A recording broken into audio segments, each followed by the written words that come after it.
The Crooked Epic, 1 The Inn of Maniacal Madness, 11, Christopher, the Airplane, 11C, 1. As the sun began to shine early, the men took advantage of their illuminated workspace to begin. Many parts came pre-assembled. Christopher had chosen to break on the middle shift, and Clarence became restless in his awarded sleep shift. Celestial light rose with bright radiance, and Clarence's eyes fixated on the parameter's weak measurement fluctuations. When he stubbornly stirred himself to flip over onto his side, back to face his cousin and Christopher, he squinted as the airplane swiftly reached near visual completion and laid back in contemplation. In his visions of the morning dreams, his body grew temperance through the lucidity of his unconscious mind. Clarence dreamt of the phoenix, the ancient bird whose sparks from its species' ashes and burial nest cause its reincarnation. It posed, interpretively, as the translational alignment of its own soul, in destiny, became bound by fire as it too was returned to flames.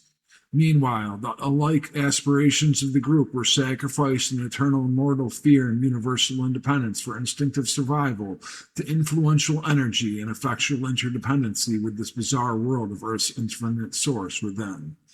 When Clarence reawakened, head spinning, he was still clutching the hidden pocket of his jacket, whiskey in a flask.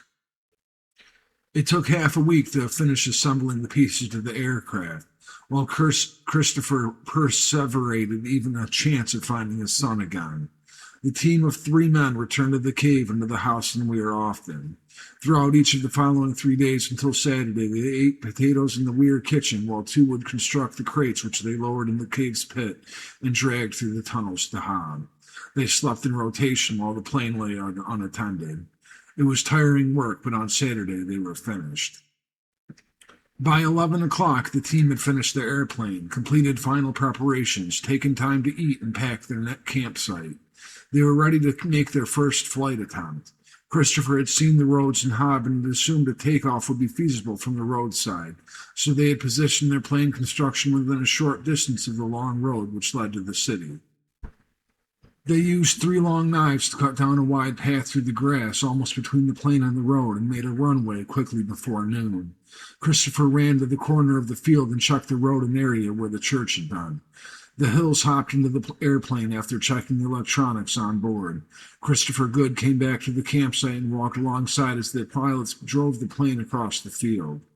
The engine roar echoed throughout the entire terrain and hill between the coppice and spinneys before the wooden walls of Hob and the shadowing prismatic tower of the inn, and prairie and canyons of the north to the deposition of rivers to mountains in the east. The inhabitation of behemoths attained secret power source. It gained momentum as it crossed the road, and Christopher ran along with the door with his rifle and held onto its panels to stay on pace. Christopher Good hopped into the rear seat with Gerard Hill and buckled in at the last moment. The area was tranquil. There was no movement across the field.